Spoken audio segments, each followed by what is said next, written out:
Good morning. তো চলো আজকে সারাদিনে কী কী খেলাম তোমাদের সঙ্গে শেয়ার করি। ঘুম থেকে উঠে চা খেয়ে পড়তে বসে গেছিলাম। আর আজকে আমাদের ব্রেকফাস্টে ছিল পাকা পেঁপে, যেটা বাবা বাজার থেকে এনেছিল। তো খেয়ে দিয়ে রান্নাঘরে গিয়ে দেখছি মা চুনো মাছ আর এঁচোড়ের তরকারি রান্না করছে। তারপর তো স্নান করে লাঞ্চ করতে চলে এসেছি। আজকে লাঞ্চে ছিল ভাত, শাক ভাজা, করলা আলু দিয়ে একটা তরকারি, এঁচোড়ের তরকারি, চুনো মাছ, আর ওই ডাল করেছিল একটা লাউ দিয়ে, লাউয়ের সাথে মুসুর ডাল দিয়ে করেছিল সম্ভবত, ঠিক মনে নেই। আর ভিডিওগুলো দিতে আমার একটু দেরি হচ্ছে, একটু কাজের চাপে আছি তাই। আর শেষে ছিল দই। তো খাওয়া দাওয়া করে ঘুমিয়ে পড়েছিলাম। ঘুম থেকে উঠে চা খেলাম। তারপর সন্ধ্যের দিকে হালকা হালকা খিদে পাচ্ছিল, তো একটা কেক খেলাম, বাড়িতে ছিল কেকটা।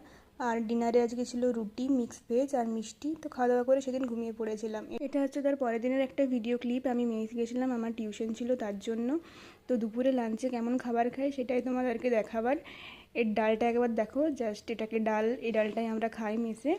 তো তোমরা এটার মধ্যে যদি কলাই খুঁজে পাও তাহলে সেটা একদম কিসের সঙ্গে এক্সাম্পল দেবো জানি না। তো তার পরের দিনই বাড়ি চলে এসেছিলাম। তারপরের ভিডিও তোমাদের সঙ্গে নেক্সট পার্টে শেয়ার করব। টাটা।